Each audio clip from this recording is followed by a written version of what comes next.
ነዚ ዓለም ሰላም ዝኸልእዋ ነገስታት ኢና ባህልቲ ብዝሕጂ ብዙሓት እዮም ባርከስ ትማሊ ሓያላን ዝነበሩ ናይ ፋርስ ህዝቢ ነበሩ መራሕቲ ማለት ናይ ፋርስ ነገስታት ምስራቃውያን ናብ እስራኤል ገጾም ክመፁ ከለዉ ናብ ማእኸል ኤሽያ ክመፁ ከለዉ ብርቱዕ ምንቅጥቃጥ ብዙሕ ብርቱዕ ፍርሒ ይግበር ነይሩ እዩ ኣብ ልደት ክርስቶስ ግን ዓብዪ ሰላም ኮነ እቶም ሓያላን ዝነበሩ ናይ ፋርስ ህዝቢ ንሰላም መፁ ንፍቕሪ መፁ ኣመሓሒዞም ገጸ በረከት ጊፍቲ ገጸ በረከት ውልቶ ሒዞም መፅማ ክሕድጉ ዘይኮነ ናይ ህዝቢ መሬት ክብርብሩ ህዝብን ህዝብን ከባልዑ ንስኻ ሰላም ከምቲ እንሆ መላእክቲ ኣብ ሰማያት ከምኡ ምስቶም ጓሶት ኮይኖም ዝዘመርዎ ዝማሬ ማለት ስብሃት ለእግዚአብሔር በሰማያት ወሰላም በምድር ስምረቱ ለሰብ ስብሃት ፍሬ ተዋህዶ ዝሕፈስ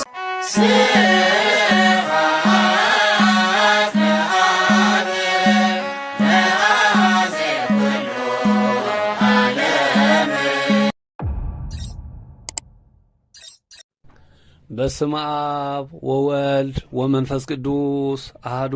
አምላክ አሜን። ይትባረክ እግዚአብሔር አምላከ እስራኤል ዘተሳሃለነ ለሕዝበ ዚአሁ ወገብረ መድኃኒተ በማእከለ ምድር ዘአንሳ ለነ ቀርነ መድኃኒት እምቤተ ዳዊት ገብሩ ዘአድኃነነ እምእደ ጸርነ ወእምእደ ኩሎሙ ወእምኩሎም ለይጻረሩነ ካህን ዘካርያስ አቦ ዮሐንስ መጥምቅ እንሆ ናይ እስራኤል አምላክ እግዚአብሔር ይኽበር ይመስገን እስራኤል ዘነፍስ ከምኡውን ንህዝቡ ንወገኑ ምሕረት ዝገበረ ዘአንሳአ ለነ ቀርነ መድኃኒት እምቤተ ዳዊት ገብሩ ኢሉ ካብ ቤት ባሪኡ ካብ ቤት አገልጋሊኡ ዳዊት ቀርነ ምድሓን ዘተንሳአልና ከምኡን ካብ ጽላእትና ካብ ኣጋንንቲ ካብቶም ሞትናን ውድቀትናን ዝደልዩ ካብ ኣጋንንቲ ዘናገፈና ካብቶም ኩሎም ገበርቲ እከያት መናፍስትን ዲያብሎስን ሰራዊትን ዘድሓነና ይትባረክ እግዚአብሔር አምላከ እስራኤል አምላክ እስራኤል ዘነፍስ አምላከ አብርሃም አምላከ ይስሐቅ አምላከ ያዕቆብ እግዚአብሔር ክብረን ዝተመስገነን ይኹን ኣብ ኩሉ ኩርናዓት ዓለም ኮንኩም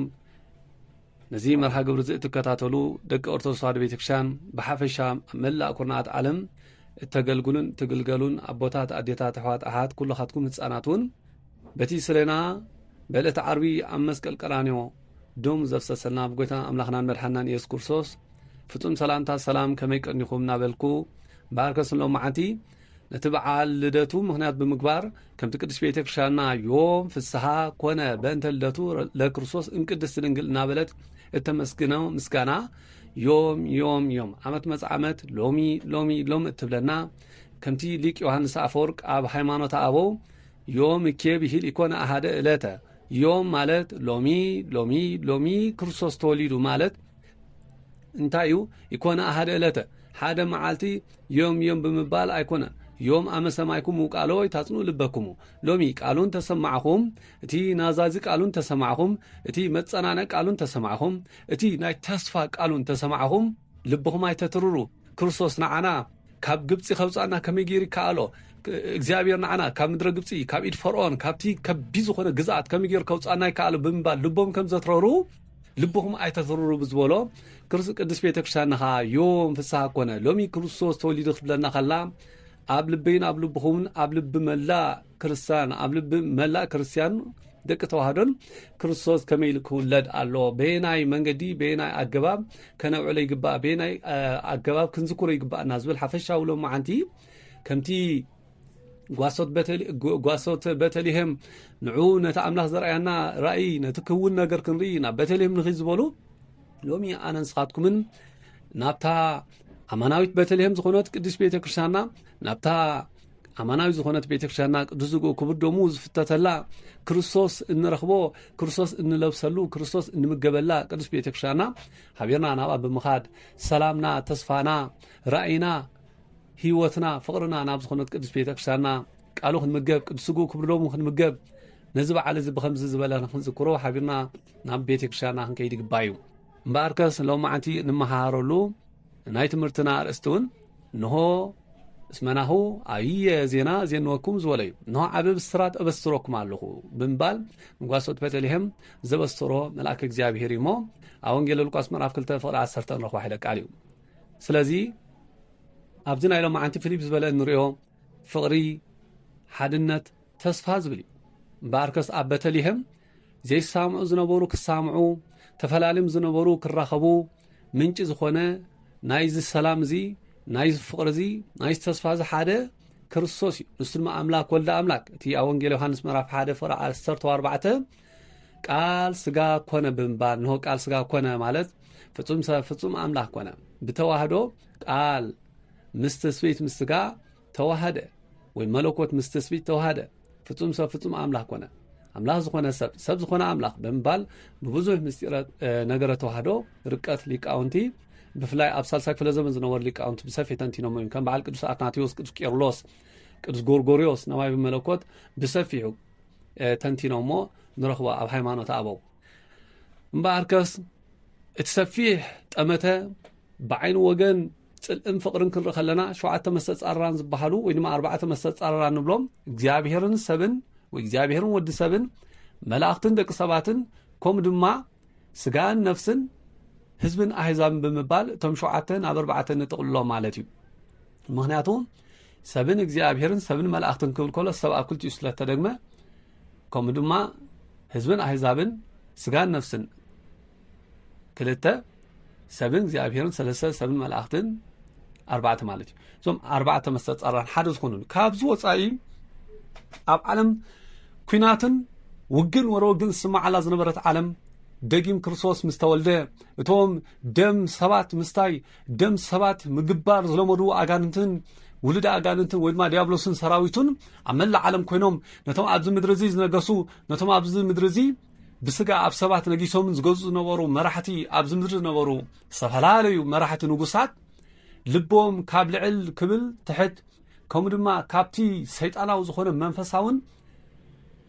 መንፈሳውን ፍቕርን ሓድነትን ዝኾነ ዝመረፅሉ ዓብ ታሪክ ንረክብ ወተወሊዶ እግዚእ ኢየሱስ በመዋዕለ ሄሮስ ናሁ መፁ ሰብኣ ሰገል ናሁ መፁ መሰገላን ብሔረ ጽባሕ እንዘይብሉ ኣይቴ ሃሎ ዘተወልደ ንጉሳ ኣይሁድስ መሪነ ኮከበ ዚኣሁ መጻኢነ ከመ ንስግሎቱ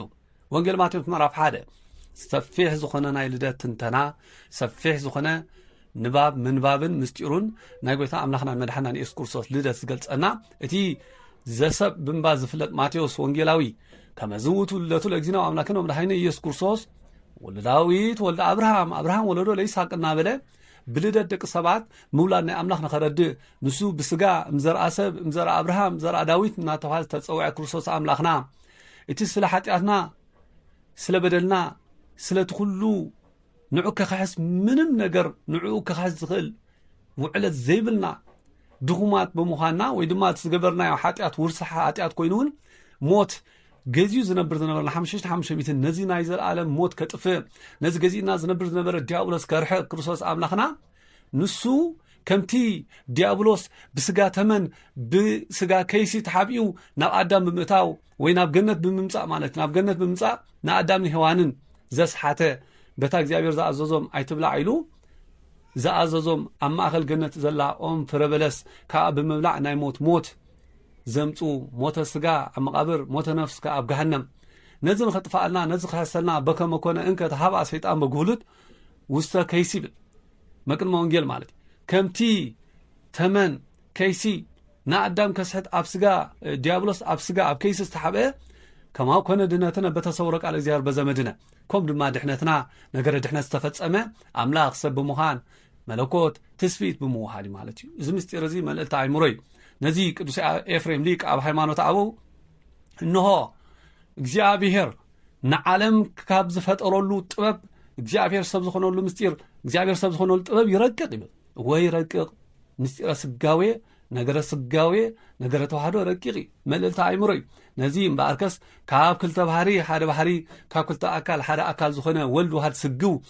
ነዚ ንኣምን ክልኤተ ልደታት ዝበሎ ቅድሚ ዓለም ካብ ኣቦ ብዘያደ ድሕሪ ዓለም ካብ ኣደ ብዘያቦ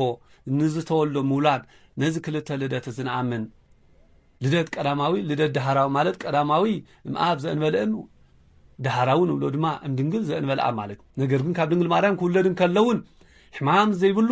ስቃይ ዘይብሉ ጋዓር ዘይብሉ ብሕቱም ድንግልና ተጸኒሱ ካብ ድንግል ማርያም ብሕቱም ድንግልና ከዓ ተወሊዱ ነዚ መስተንክር እዚ እምበኣርከስ ናይ ክርስቶስ ኣምላኽና ምውላድ መልእልቲ ኣእምሮ ዝገብሮ ማዕጥባተ ድንግል ሓሊብ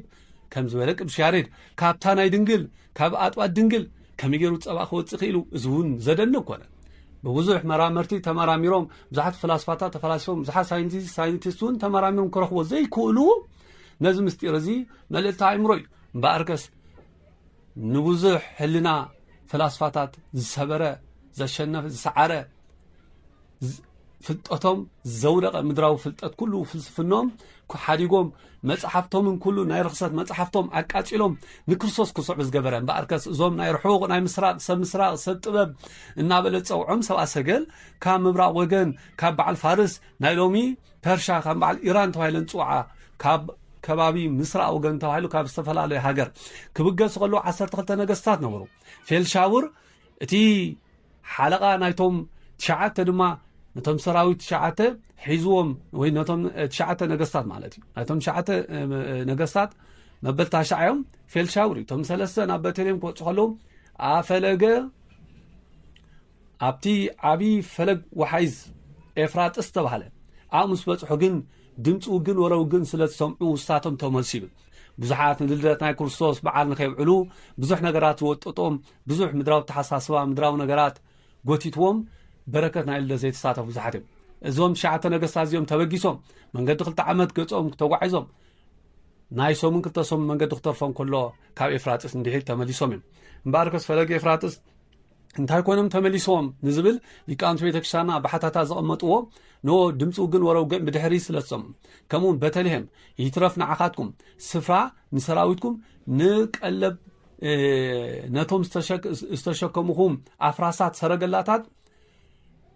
መሕደሪ ኸማን ዝኸውን ኣይትረኽቡን ኢኹም ብምባል ነዚ ወረዚ ምስ ሰምዑ ይብል ፀባብያ ከምኡውን ቀለብ ኣይትረኽቡን ኢኹም ሳልሳይ እውን ድምፂ ውግን ወረውግን ሰሚዖም እዚ ይኹን ዳኣ ተሓተታት መብርሂ እምበር ነገር ግን መወዳእቱ በረከተ ልደቱ ከም ዘይተሳተፉ ዘረዲ ምስጢር እቶም 3 ማንቲ ሱማር ሜልኩ በዲር ኣስፋ ተባሂሎም ዝፅውዑ 3 ነገስታት ግን በረከተ ልደት ተሳቲፎም እቲ ዋና ምስጢር ኣብዚ እንደልዮ ዓለም ውግን ወረውግን ትማሉ እንተኾነ ቅድሚ 2000 ቅድሚ ልደተ ክርስቶስ እንተኾነ ብውግእ እቲ ሓደ እንተ ዓብዩ እንተ በርቲዑ ነቲ ድኽም ዝበለ እናቐተለን እናጥፈን ሃብቱን ውስቱን ይወስድ እቲ ሓደ ቁሩብ ሓይሊ ተተሰሚዑ ኸይዲ ዋጋእ ሓይሉ ዝተሰምዑ ኩሉ ዋጋእ ብኸምዚ ንቡር ዝነበረ ኣጋንንቲ ድማ በቲ ብደም ብምፍሳስ ዝግበር በቲ ደም ብምፍሳስ ዝመፅእ ንሳቶም ዝጥቀምዎ ሰይጣናዊ ረብሓ ነበረ ማለት እዩ ካብ ውግእ ካብ ጽልኢ ካብ ክፋት ዝጥቀም ዲያብሎስን ሰራዊቱን እግዚአብሔር ካብ ውግን ካብ ምጥፋእን ካብ ደም ምፍሳስን ዝጥቀሙ ነገር ሎሚ ንባዕሉ ልደት ክርስቶስ ተንበርኪኾም ንልደት ክርስቶስ ልቦኖም ልዕል ዝበለ ትሕት ኣቢሎም ስነ ልቦኖም ናብ ውግእ ዝነበረ ናብ ፍቕሪ ስነ ልቦኖም ናብ ምቅታል ዝኸይ ዝነበረ ናብ ምስዓዓም ናብ ሰላም ዝወፈሩ 3 ነገስታት ናብ ልደት ጎይታ ናብቲ ኣብ መብልዕ ማል ኣብ ሓንቲ ንእሽተይ ዳስ ኣብ ሓንቲ ንእሽተይ በዓቲ ኣብ መብልዕ ማል ዝተወልደ ንጉስ ሰማይን ምድርን ንሳቶም በቲ ዝመርሕዎ ዝነበሩ ብኮከብ መንገዲ ታሪኹ ብዙሕ ምዃኑ ናይ ጀረደሽ በቲ መንገዲ እግዚአብሔር ኣምላኽ በትሶም ዝለመድዎ በትሶም ዘምልኽዎ በትሶም ዝኣመንዎ ናብ ቤተልሔም ኣብፅሕዎም ነቲ ሓቀኛ ክርስቶስ ከመይ ሓቀኛ ኣምልኾት ተደሊኹም ሓቀኛ ሃይማኖት ተናፊቅኩም ሓቀኛ ኣነት ክግለጸልኩም ተደሊኹም ሲ እንሆኹ ብምባል ናብ ቤተልሔም መሪሑ ብመልአክ እግዚአብሔር መንገዲ መሪሑ ናብ ቤተልሔም ወሲዶም ከመይ ንሶም መልአኽ ምርኣይ ንዕኦም ተኣምር መልአኽ ሪኦም ስለ ዘይፈልጡ ብመልአኽ ደይኮነሲ መልአኹን መሪሕዎም ይብል ኮከብካ ይብል ከመይ ንዖም ግን ብኮከብ ስለ ተራእዮም በዚ ኮይኑ በቲ ኮከብ ዲመሪሕዎም መልአኽ ዲመሪሕዎም ዝሮ ኣብዚ ሰዓት እዚ ኣብ ዘመን እዚ ብኮከብ ዝምራሕ ልቡ ዝጠፈ ልቡ ዝተበላሸወ ስነ ልቦኑ እውን ናብ ሰይጣናዊ ዘምራሕ ተዘይኮይኑ ብኮከብ ምምራሕ ናይቶም ውዱቃት እዩ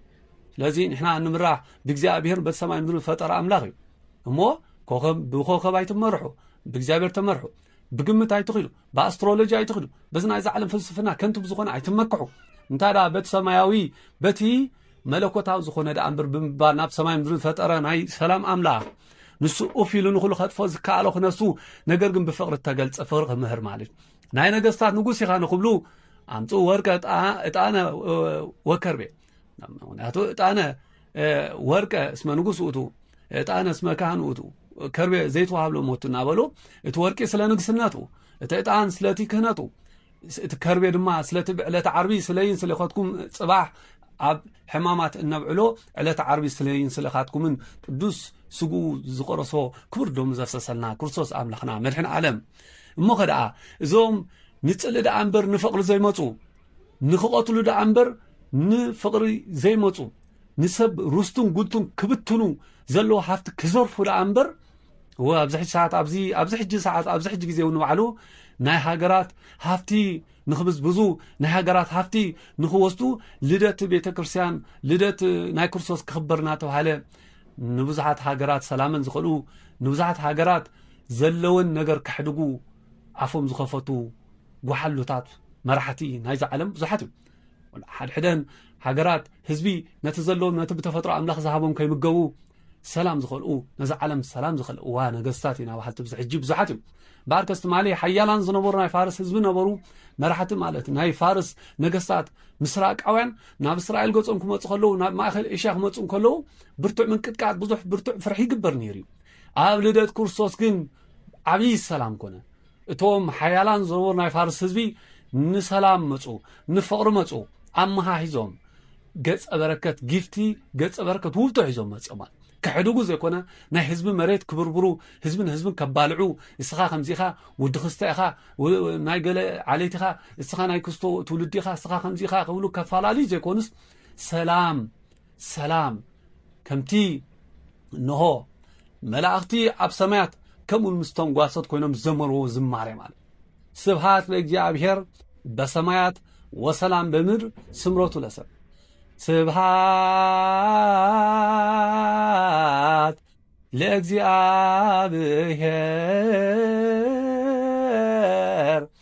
بسمايات وسلام بمدر سمروتو لسب ندق سباتون سمرت حدنت فقر نخخون نو اب سماي كمونا مدر السلام كون سلام سبخلو كل سب فرض نبرلو وكن ورا وكن مفل لاين صلن كل نغراتن እግዚአብሔር ከራቀልና ሎምን ክርስቶስ ነው ሎም ተወለቱ ለቤተክርስቲያና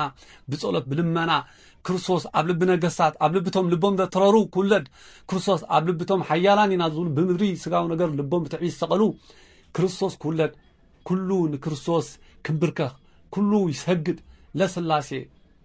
ويتكأن كل لمنجس سلاسي وكلون سلاسي يسجد لمنجس سلاسي قاي جزاي بزحات نجسات سماو عبز مدرزيز نبره نجسناتهم لعل كبروا من حديقهم نسل كبر سلاسي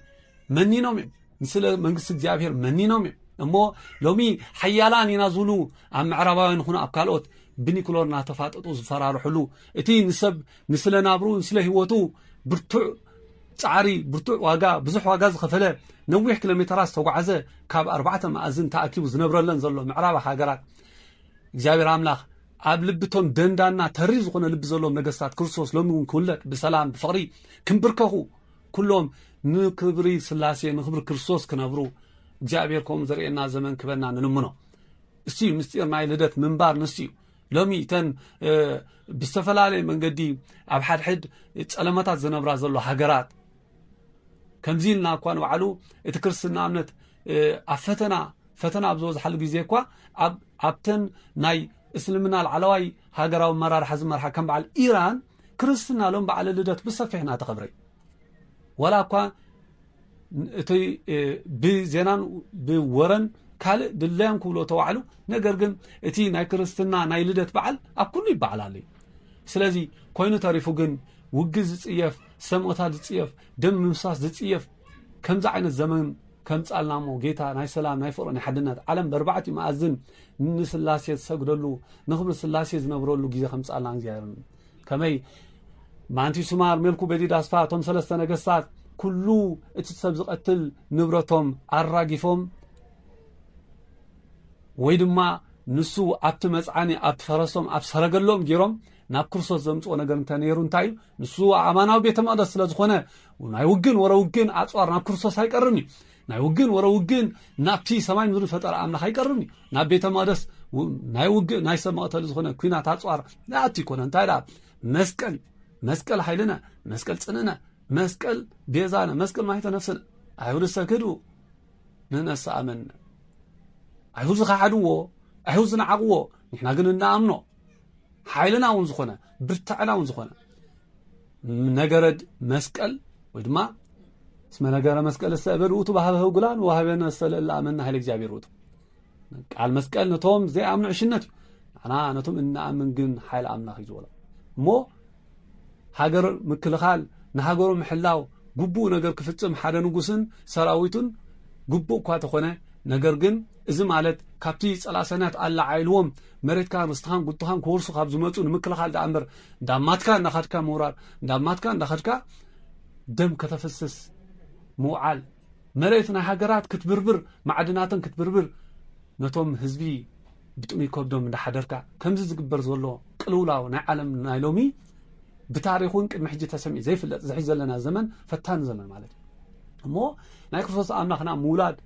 ኣብ ቤተልሔም ናይ ሰብኣ ሰገል ናይቶም ንጽልእ ዳ እምበር ናይቶም ንውግእ ዳ እምበር ናይቶም ንሰብ ንምቕታል ማዕድንን ርስትን ምውሳድ ዳ እምበር ንሰላም ንፍቕሪ ንውህበት ንጊፍቲ ንበረከት ዘይመፁ ነበሩ ሰብኣ ሰገል ሰብ ፋርስ ዕብራውያን ይኣኪቡ ብኣሶር ወኣሶርን ይኣኪቡ ብዕብራውያን ኣብ ዘህልኩ ምዕራፍ 23-24 ምስሪ ማለት ኖ ኣብ ልዕሊ ዕብራውያን ክመፁ ከለዉ ንውግእ ዝመፁ ዝነበሩ ሰብ ኣሶር ሰብ ምብራቕ ንፍቕርን ሰላም መፁ ኢሉ ማለት እዩ እሞ ኣይቲ ሃሎ ዘተወልደ ንጉሳ ኣይሁድ ማለት ይሁዳ ማለት ተኣማኒ ማለት ነበር ልክዕ ድሕርቲ ይሁዳ ኣስቆሮታዊ ወናይ ኣስቆሮት ሰብ ዝኾነ ይሁዳ ድሕሪኡ እዚ ኣይሁዳን ይሁዳ ዝብል ስም ጸያፍ ኮይኑ ብናይ ቤተክርስትያንና ብኩሉ ምስጢር ኣጻዋዕሎም ይሁዳ ኢልካ ንውላድካ ይፅዑን ኢኻ ካሕዳም ከዳዕ ጠላም ማለት እዩ ወይ ድማ ሰያጥ እግዚኡ ማለት እዩ ንጎይቱ የሕሊፉ ዝብ ንጎይቱ ዝሸይጥ ንመንነቱ ዝሸይጥ ንህይወቱ ዝሸይጥ ማለት እዩ ከምኡውን እሱ ጥራሕ ኣይኮን ነቡ ዝቐትሉ ነቡ ዝቐትል ከምኡውን ምሰድዩ ዝድቅስ ክሳዕ ከምዚ ጸያፍ ዓበይቲ ሰለስተ ኣርእስተ ሓጣው ዝፈጸሞም ይሁዳ ማለት እዚ ይሁዳ ኢልና ንፅውና ኣይሁድ ማለት ሰቃልያነ እግዚእ ማለት እዩ አይሁድ ማለት ሰቃልያነ እግዚእ ሎም ጁስ ኢልካ ሎሚ ብሕማቅ ቃል ክዛረብ ከቢድ ዋጋ ከኸፍል ይኽእል እዩ ነገር ግን ሓፈሻው ከም ሰብኣውነቶም ዘይኮና ከምቲ ናይ ኣቦታቶም ታሪክ ክቕበልዎ ግዴታ እዩ ኣብዚ ሕጂ ሰዓት ደቂ እስራኤል ኮይኖም ብክርስትና እምነት ዘለዉ ሁሉ ይኽእሉ እዮም ኣብታ እስራኤል ትበሃል ከተማ ሃገር ተኸተልቲ እስልምና ሁሉ ክእሉ ካቶሊክ ሁሉ ክእሉ ከኒሻ ሁሉ ክእሉ ኦርቶዶክስ ከዓ ብዓብዩ ገዳማትን ኣድባራትን ከዓ ኣሉ እዩ ስለዚ በዚ ኮይኑ በቲ ኣብቲ ሓፈሻዊ ድሕረ ባይታ ግን ታሪኾም ሰቃልያነ ግዜ ምዃኖም ሎሚ ኣቦታትና ይስቀሉን ዝብሉ እንተኮይኖም ግብሪ ቦታቶም ይፍጽሙ ኣለዉ እንታይ ዳ ንሕና ከም ኣቦታትና ይኮናን ኢሎም ዝተነስሑ ናብ ክርስቶስ እምነት ናብ ትቕንዑ እምነት ተመፂኦም ድማ እግዚኣብሔር ንዝተነስሑ ዝቕበል ኣምላኽ እዩ ብትረት ልቦም ግን ግብሪ ቦታቶም ይፍጽሙ ኣለዉ ከምቲ ኣቐዲሞም ንእኒ ኢሳይያስ ብመጋዝ ንእኒ ኤርምያስ ብዳርባ እምኒ ዝቐተሉ ከምኡውን እስከ ደመ ዘካርያስ ወልደ በራኪዩ ክሳዕ ወዲ በራኪዩ ናይ ዘካርያስ ደም ናይቲ ቅዱስ ናይቲ ንጹህ ናይቲ ካህን ደም ኣብ ቤተ መቕደስ ዘፍሰስ እዩ እሞ ግብሪ ቦታቶም ክገብሩ ድሕር ዘይብልዮም ሕጂ እውን ኣብ ዓለም ኣብ ቅልውላው ንዓለም ጠንቂ ቅልውላው ዝኾኑ ማለት እዩ በዚ ኮይኑ በቲ ንሕና እስራኤል ዘስጋ እዛ ብውሕድ ኪሎ ሜትር ወይ ድማ ብንእሽተይ ቦታት ሓፂራ ዘላ ይኮን ክርስትና እምነት መፀዊዒ ኮይኑ እዩ እስራኤል ማለት እስራኤል ዘነፍስ ኢና ደቂ ኣምላኽ ማለት እዩ እስራኤል ዘነፍስ ብምባል ኩላህና ክርስቲያን እንፅዋዓሉ እዩ እቲ ኣይሁድ ዝብል ግን ንሕና ይፅዋዓሉን ኢና ነቲ መርገም ደሙ ላዕለና ወላዕለ ውሉድና እናበሉ ደሙስ ኣብ ልዕለናን ኣብ ልዕሊ ደቅና ወላ እናበሉ ኣብቲ ዕለተ ዓርቢ ብብርቱዕ ቃል ዝጨርሑ ናይ ኣጋንንቲ መሕደሪ ዝኾኑ ኣቦታቶም ናቶም ወሪሶሞም ነዚ ቅዱስ ዮሃንስ ኣፈወርቅ ኣብ ሃይማኖት ኣቦ ኣሕዛብ ነሱ ጽጌረዳ ወሶክስተ ተርፈ ባህበ ኣይሁድ ኢሉ ነቲ ዕምባባ ነቲ ጽጌረዳ ነቲ ኣበባ መን ወሰድዎ ኣሕዛብ ወሰድዎ እቲ እሾኽ ግን ኣብ ኣይሁድን ኣብ ቤተ ኣይሁድን ተረፈ ክፍኣት ተንኰል ሸርሒ ቅልውላው ዓመፅ ከምቲ ኣብራ ዮሃንስ ተጋላሞታ ዝበላ ብዝሙት ብናይ ዝሙት ወይኒ ንብዙሓት ዘስከረት ዝበላ ስለዚ ብኽፍኣት ብዓመፅ ንብዙሓት እትመርሕ ዘላ ቤተ ኣይሁድ ንሱ ከምቲ ትምኒት ፍጻሜ ስለ ዝኾነት እኖታ በለስ ለምሊማ ዓምቢባ ፈርያን ተሪኹም ኣይምሩ كما بصحى عالم فصامي خم دبصحه عالم ودات خم دبصحه فلطو تردو يلنا يمجيتا اذا وش زي كل عامه زي تمسرته بيت اسرائيل كم زي لعنبيبا ፖለቲካ ዓለም ንክትቆጻጸር ንዓለም ኩሉ ነገር ክትቆጻጸሮ ኣብ ሃይማኖቱን ሓድሽ ዝኾነ ሃይማኖት ፍልፍላት እናፍጸት ብገንዘብ ምወላታት ብናይ በዓላ ጨንፈራታት ዝኾኑ ንዓለም ኢኮኖሚ ዝመርሑ እና ወነነት ንኹሉ ሰላም ዝኸለት ሎሚ ኦርቶዶክስ ተዋህዶ ቤተክርስቲያኑን ኣብዚ ሕጂ ሰዓት ርግኣት ሰላም ሲና ምክንያቱ እቲ ሓቀኛ እምነት በቲ ሓቂ ትቐጥል እንዳእምበር ኣይትስበርም ከም ዝብሉ ቦታትና ብርግጽ ወ ክትጸብብን ክትቀጥንያ ብዙሕ ነገር ተና ኦርቶዶክስ ተዋህዶ ቤተክርስቲያን ምእመናን ዘለወን ኣብያተ ክርስቲያናት ኣሓት ቤተክርስቲያን ብዙሕ ፈተና ኣለዎን ብኹሉ ነገር ግን ኣብ መወዳእቱ ንሓድነት ምምጻእ ናብ ፍቕሪ ምምጻእ እግዚአብሔር ኣምላኽ ግዜ ዝመደበሉ ግዜ ህልዩ እሞ ናብቲ ግዜ ከብጽሓና እግዚአብሔር ነቲ ግዜ ክርእየና ዓለም ኩሉ ሰላም ኮን ኩሉ ይሰግድ ለስላሴ ወይትቀነይ ለመንግስተ ስላሴ ኩሉ ናብ ስላሴ ይሰግድ ኩሉ ንመንግስተ ስላሴ ዝግዛአሉ ግዜ ከምጻልና ናግዚያ ቅዱስ ፈቃድ ይኹን እሞ ሎሚ ልደት እናኽበርና ዮም ፍስሐ ኮነ በእንተ ልደቱ ለክርስቶስ እናበልና እናዘመርና ነገር ግን ኣብዚ ሕጂ ሰዓት ኣብዚ ሕጂ ግዜውን ውግን ወረውግን ይስማዓሎ ትማሊ ማንቱ ሽማር ሜልኩ በዲዳ አስፋ ቶም ነገስታት ፋርስና ክርስቶስ ክሰግዱ መጹ ሎም ግን ምስ ክርስቶስ ኣለና ወይ ስለ ክርስቶስ ንፈልጥና ክርስትና እምነት ንሰብኺና እናበሉ ንዓለም ሰላም ዝኸልኡ ንዓለም ነገስታት መዚሖምና ማለት እሞ ነቲ ሓቀኛ ክርስቶስ ነቲ ሰማይ ምድርን ዝፈጠረ ኣምላኽ ንዕኡ ብርግጽ ክረኽቦ ብርግጽውን ዓመጾም ክሓድጉ ሃገሩ ምሕላው ንሃገሩ ምክልኻል ዓመጽ ኣይኮነን እኳ ዳ ጅግንነት ሓደ መራ ሃገር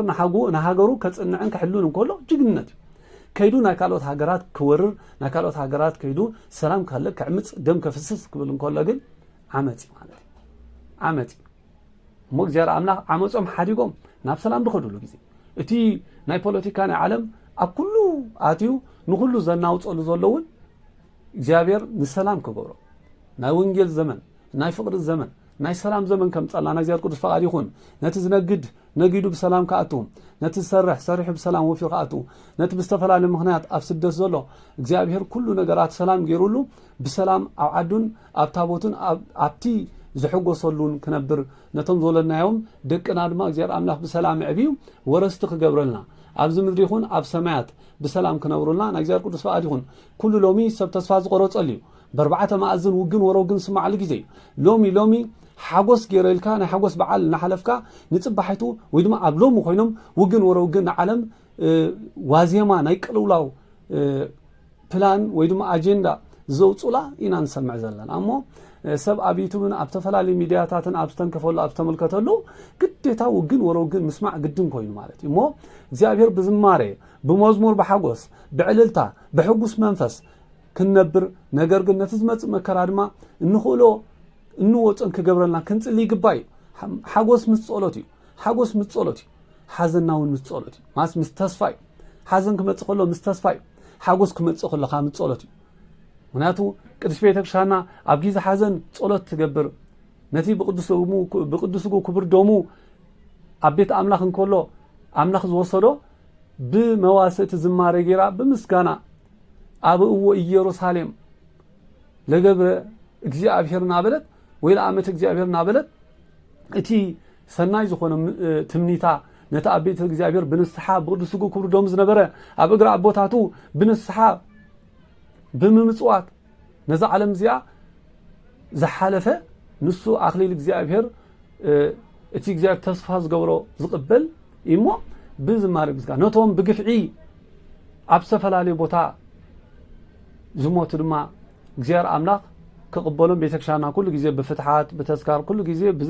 ብፍትሓት ማለት እዩ ቤተክርስቲያንና ጸሎት ትገብረሎም ጸሎተ ሙታን ኣብ ቅዱስ ቤተክርስቲያንና ተዛዕበየ ናይ መንፈሳዊ ኣገልግሎት ስለ ዝኾነ ኩሉ ጊዜ ዝጽለ ዝበጽሕ እሞ እግዚአብሔር ነቶም ካባና ዝተፈለዩ ኣብ ሕቑፉ ኣቦታትና ኣብ ሕቑፉ አብርሃም ይስሐቅ ያዕቆብ ዘንብረልና ነቶም ዘለና ድማ ብዕልመ ብጥዕና ዘመንና ዘንዋሓልና ዓመት ይግበረልና ዘመን ይግበረልና ቀጻሊ ዘመን ናይ ሰላም ናይ ፍቕሪ ናይ ሓድነት ይግበረልና ኣብ ኩሉ ዓለም በርባዕተ ማእዝን ውግን ወረውግን ስማዓል ዘሎ ክሕጽረልና ንኹሎም ነቶም ልቦም ተሪሩ ንዓመፅን ንምጉባጥ ወይ ድማ ክጉብጡን ክዕምፁን ዜናቶም ንኽሕድጉን ዝወፍሩ ኢዶም እግሮምን ኣኪቡ ንኩሉ ተኸባቢሩ ዝኸደሉ ዓመት ክገብረልና እግዚአብሔር ቅዱስ ፈቃዱ ይኹን ብሓቂ ዘለናዮ ኩሉ ነዚ ዘመን እዚ ክንበጽሖ ፈቃድ እግዚአብሔር ኮይኑ እሞ ብዘይ ዝኾነ ነገር ምጉሩምራም ምክንያቱ ንቤተ እስራኤል ደቂ እስራኤል ትማሊ አቡሊ ኪዳን ካብ ኢድ ፈርዖን ንኸምልጡ ብመንገዲ ሊቀ ነቢያት ሙሴ ብብዙሕ ተኣምራት ብብዙሕ መንክራት ይዘውጾም ነገር ግን እሳቶም አጉሮምሮም ይክሉን እግዚአብሔር ሰሪዓ ማዕድ በገዳም እግዚአብሔር ኣብ ገዳም ኣብ ምድረ በዳ ዶ ማዕድ ክሰርዕ ይከኣለ እዩ ሎሚ ኣብ ዝተፈላለዩ ርሕቀት ናይ ሃገር ኣብ ምዕራባዊ ሃገር ኣብ ዝተፈላለዩ ካብ ሃገሩ ካብ ርስቱ ካብ መሬቱ ዝረሓቀ ሰብ بحقرو ناب هاجري كملسي بحقرو ناب بيتي كملسي بحقرو ناب رست بوتاتي كملسي يلو بزح سب يچنغي ነገር ግን ንለምኖን እግዚአብሔር እንታይሉ ዘማራይዳው አሃቲ ሰአልኩ ለእግዚአብሔር ወጪሃ አሐስስ ከመ እህድር ቤቶ ለእግዚአብሔር እግዚአብሔር ሓንቲ መዓልቲ አቤቱ ከሐድር ሓንቲ መዓልቲ አቤቱ ከዕርፍ አቤቱ ክድቅስ አቤቱ ክውዕል አቤቱ ክጽሊ አቤቱ ክሕጎስ አቤቱ ክዝምር ለመንኩ ወይሉ ንዓይዝ ደሊሉሞ ሓንቲ መዓልቲ ናብ ቤትና ናብታ ረስትና ናብ ጉልትና ናብታ ነመስግነልና ናብ ታቦትና ናብ መሕደሪና ናብ ኩሉ ክመልሰና ና እግዚአብሔር ቅዱስ ፈቃድ ይኹን ኩሉ ነገር ሰላም ክገብረልና ከምቲ ሰባት በአፎም ዘውርዮ ሰባት በአፎም ዘዕልልዎ ሰባት በአፎም ዘአውጅዎ ዘይኮነ ከም ናይ ክርስቶስ ከም ናይ እግዚአብሔር ምሕረት ማለት ሰባት موت عوجهم يروميم تمالي أبلعلي مردوكيوس موز عوجه هما تا مسكال قلقليت تا مسكال تا نايموت فردي نهما كونت اتيوت تبركت كان مردوكيوس كونه مالك سلازي ززر اي ارر القدس عرب اولو سبزرو يز عصدي مون هنا سناي نزرا سناي كان عصدينا ناب سناي نوفر سناي كان ركبنا سناي نغر نحسب سناي كاخمل سناي كل جزء صبو حسب انبر سقيلنا نسبي مثال سبكريلنا نمعلتي ناي ميديا خوينا خنبر هاوشتنا سب حدارات سلام زي بلوم سب يحوات ابس وشتم سلام زي بلوم نسلا سبكريلنا ميديا صبو تلاويسوم صبو تخدينهم طرح مرأي زي كونه ني ميديا زي كونه بزعلت زي عبيت እግዚአብሔር كنوعلي قباي كم زمرا داويت عبيت እግዚአብሔር حنت معلت قوس تمنى كل جزء صراحه بيزي انا كويت امنني نابلنا كاب نግዚአብሔር نمدراو ነገር ጊዜና ብዙሕ عزيزنا نهبينا ነገር ግን نمنفساون ጊዜ خنبي قبايو ولا نتسقاو ነገር ኳ ጊዜ ተሎ በኦ ጊዜ ለኩሉ ወነሐዘን ጊዜ ሎ ነሐጎስ ጊዜ ሎ ጽቡን محساب بحبار منبر ጊዜ ሎ بينها تنبرولون ጊዜ ሎ بحدار تنبرول ጊዜ ሎ بينها بزي حدار زنبر كال ጊዜውን ይነብር ማለት ስለዚህ ኩሉ ጊዜ ሎ ሞ እቶም ደናግል ድንግሉናም ዓቂቦም ናብ ቃል ኪዳን ክበጽሑ እቶም ኣብ ሓዳር ዘለው ካ ደቆም በሰላም ከዕብዩ እቶም ኣብ ወፍሪ ኣብ ንግዲ ዘለው ወፍሮም ሰላም ክምለሱ እቶም ኣብ ሓለዋ ምድሮም ርስቶም ዘለው በሰላም ክምለሱ ንኩሉ ንመራሕቲ ሃይማኖት አቦታትና ንሊቃነ ጳጳሳት ካህናት መነኮሳት አቦታትና እግዚአብሔር ዕልመን ጥዕናን ክበልና ንኩሉ ሰላም ክበልና ወለድና ነቶም ዓበይቱን በሕጉስ መንፈስ እግዚአብሔር ሰላም ክቦም ንኩሉ ክንጽሊ ይግባይ ሞ ኩሉ ጊዜ ከነሐስቦ ዝግባእና ሰላም ፍቅሪ እዚ ማለት ግን ስለ ሐቂ ዝቆሙ ሰባት አንጻር ሐሶት ክቃለሱ ግድን እዩ ከምቲ ዲያብሎስ አንጻር 10 ቃላተ ኦሪት ዘቀውም ማለት እዩ እግዚአብሔር አይትዞሙ ተይሉ ዲያብሎስ ካ ዞሙ እግዚአብሔር አይተሐሱ ተይሉ ዲያብሎስ ሐሱ እግዚአብሔር አይስረቅ ተይሉ ዲያብሎስ ሰረቅ አንጻር ሕግሎም ቡ አንጻር ንዑ ከምልኹ ኢልምናት ናበሉ ሎሚ ናይ በዓሎም ንሳቶም ድማ ሰይጣናዊ ዝኾነ መጽሐፍ እናበተኑ ኣብ ዓለም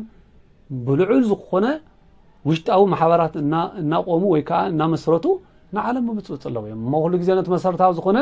እምነት አቦታትና ክንቀውም ይግባይ ነታ እምነት አቦታትና ነታ ርስት ቦታና ዝኾነ ተዋህዶ ንዓኣ ኣብ ቅድሚት ክንሰለፍ ይግባይ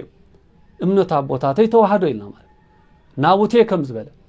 ርስት ቦታተይ ይሕሊፋ ይህብኒ ከም ዝበለ ርስት ቦታተይ ተዋህዶ ይሕሊፋ ይበክኒ ርስት ክንብል ከለና ሲሉ ከምቲ ምድራዊ ነገር ምሳሌው ስለ ዝኾነ ዳ ኣምበር ሓላፊ ይኮነ ኦርቶዶክስ ተዋህዶ ቤተክርስቲያን ከም ጋሻ ሲለው ማንም ዘንጻ ተፈላሲፍ ዘይኮነስ ክርስቶስ በዓሉ ነው ቃል ስጋ ኮነ ብዝብል አማህፀን ድንግል እስተመስረተይ ተዋህዶ ማለት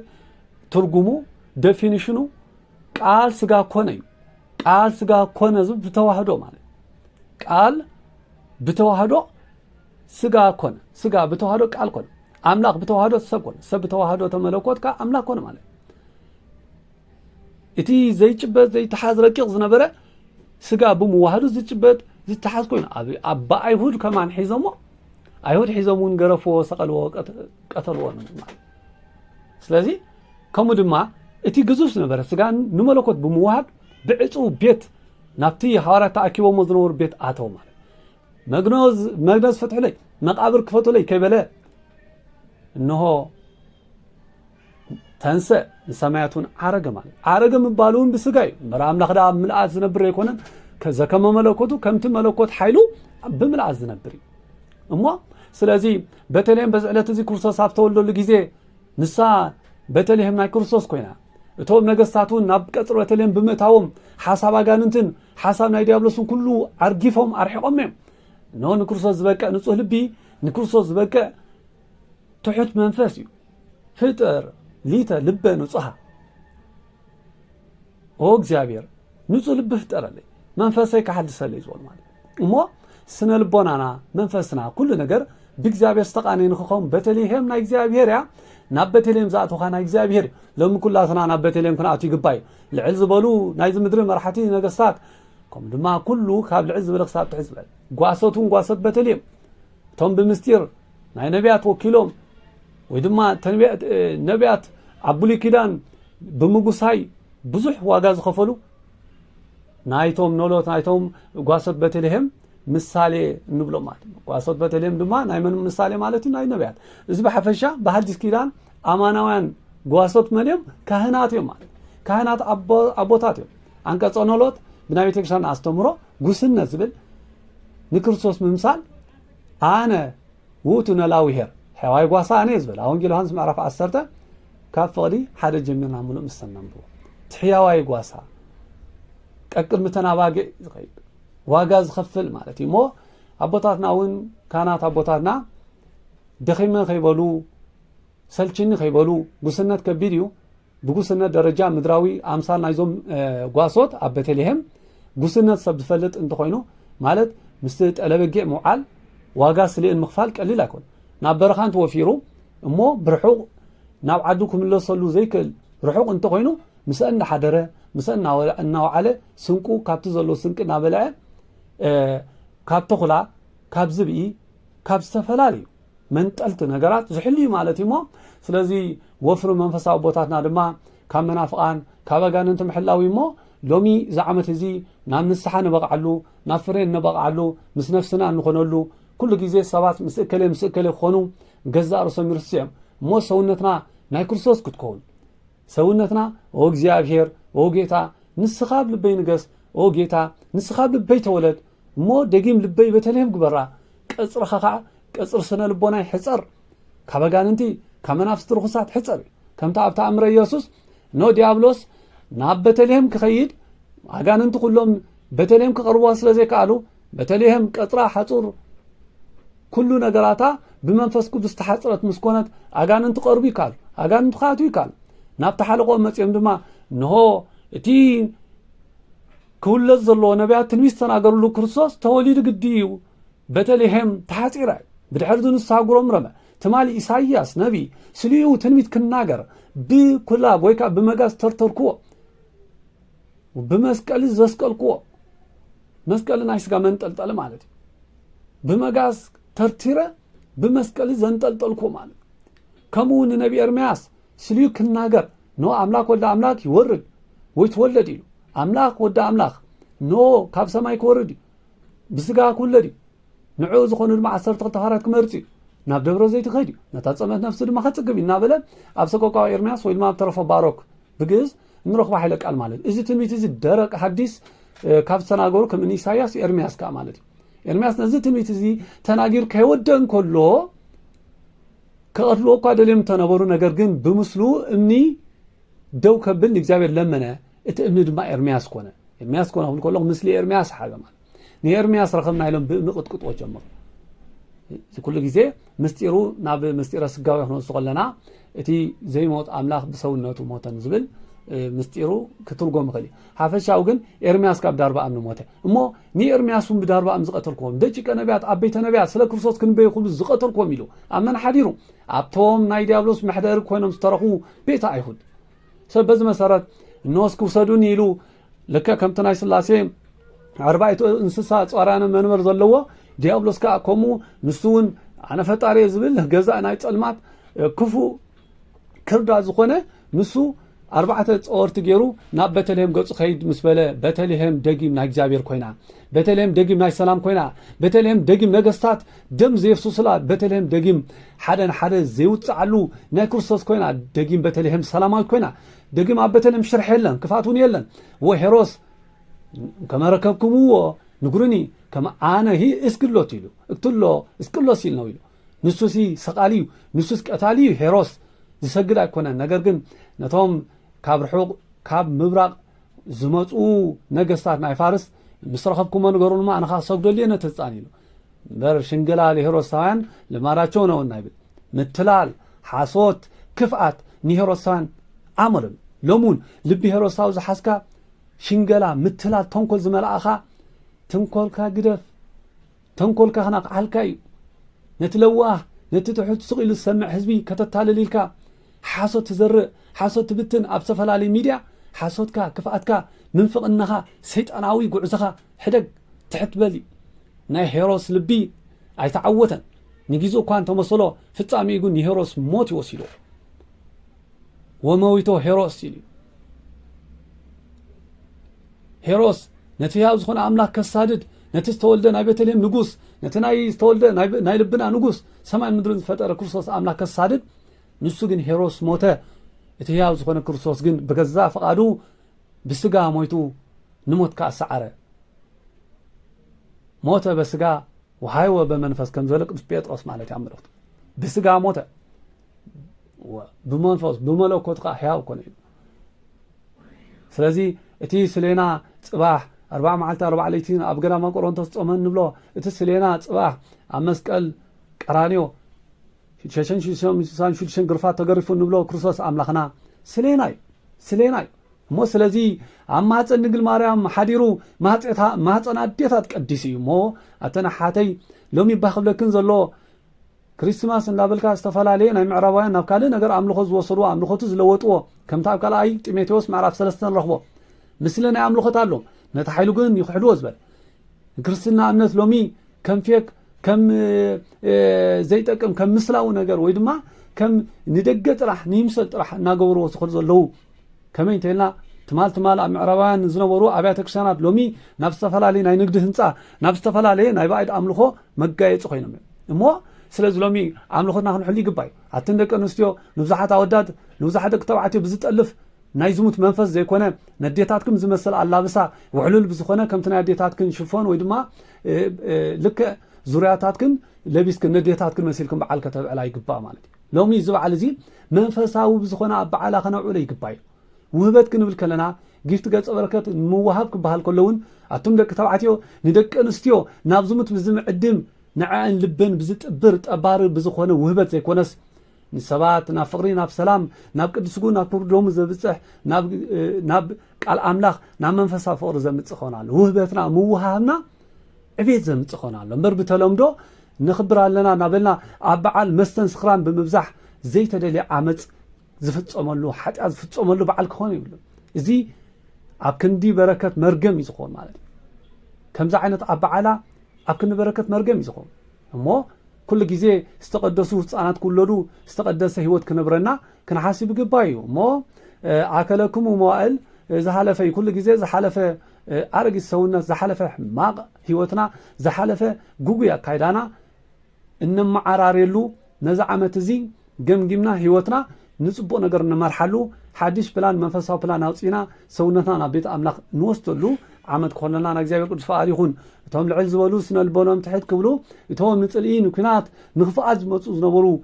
ልብ ነገስታት ከዓ ንሰላም ንፍቕርን ሓድነት ዝመጹ ዓመት ኮነና ሎሚ ትምኒት ኩላትና እዩ ተስፋ ኩላትና እዩ ሰብ ኩሉ ኣብ ዘሎ ሰልቺ ወይ እንሆ ብጥሜ ዝወልቁ እንሆ ብጽም ዝወልቁ እንሆ ብስነ ዝወልቁ ሎሚ ኣብ ኩሉ ብሁሉ ሰብ ዋይታን حماء نجارات نسمع على الجزء يقول وجن ورا وجن تميتن تمن موتن قصانا زي بقول له مالتي مو لو مين حنت ساعة حاجوس كان نصبح يتحماء سمع له سلز كم زعينت زلنا جزء زلنا زمن أزديو نقول له زفتنا له كبيت عالم واقع تخفل له جزء زحج زلنا يوم مو نقص على جن زيار أملاخنا السلام قبل لنا نفر قبل لنا نتبع الدماء مستوميات مسونات كوينا خنا حلفوا كابزل لنا كنا كافل نتوم أبسفل عليه أبشجر ولي أمزل لحواتنا أميدياتات أكلو ينقرنا اللهم توم سنايتو قبض لهم بحق إجابير تزلكم يبارك لكم زلكم يبزح لكم نزي كل جزء سب قديتا كنبك لنا يزرعنا ويكا سب كل قدين نقبر لنا من سلامتاي سمنا زي على ريكونا تتقوروا زلهم تذهبكم أملا خيركم على إمو بحق نسو وبد قدساني قرالكم ذهبكم إجابير بارك لكم نتوم وديقهم بب ميدان ريم زلنا خا موعلن مسارحن بوليتيكان زي كونس بقنعنا نتوم زدخم زلو كالعلوم نريم زلنا كابقنعنا بقنعنا كخون ناتمننا سناي مغوارنا جن كي قارصنا نزودق كل غزي سناي كنجبر نتزودق حاونا كل زرعنا زبله كنغواي نتوم تحممو محرت نتوم تاسرو مواصو نتوم ابستفلالي ጭንቅ ዘለው ድማ እግዚአብሔር ሰላም ዘበልና ዓመት ይግበረልና ዝማርና ገስገስጸና ናይ ቦታና አምላክ እግዚአብሔር ክብሩ ምስጋና ይሁን ዮም ፍስሐ ኮነ በእንተ ልደቱ ክርስቶስን ቅድስት ድንግል ውእቱ ኢየሱስ ክርስቶስ ኖሎሚ አብይ ፍስሐ ኮነ በሙላት ናይ ጎይታናን አምላኽናን መድኃኒናን ኢየሱስ ክርስቶስ ካብታ ንጽህቲ ካብታ ቅድስቲ ኢንታ አበር ዘይብላ ቅድስት ድንግል በሙላዱ ሎሚ አብይ ሓጎስ ኮነ ቅድስት ቤተክርስቲያንና ነዚ ምስጋና እዚ ተደጋግሞ ማለት ዮም አሃደ መርኤተ ኮኑ መላእክት ወሰብ ከመ ይሰብሑ ለክርስቶስ በቃል አሚን ሎሚ ሰባትን መላእክትን ንክርስቶስ ብምምስጋን ሓደ ኮኑ ዝብልሞ ናይ ሓድነት ናይ ፍቅሪ ናይ ሰላም ዓመት ከገብረልና ቅዱስ ፈቃዱ ይኹን ናሁ ዜንወክሙ አብይ ዜና ኖ ዓብብ ስራት አበስረኩም ኣለኹ ከም ዝበለና ብስራን ሰምዓሉ ዓመት ከገብረልና ቅዱስ ፈቃዱ ይኹን ስብሐት እግዚአብሔር ዋይትን ብሎ መስቀል ክቡር ፍሬ ተዋህዶ ዝሕፈስ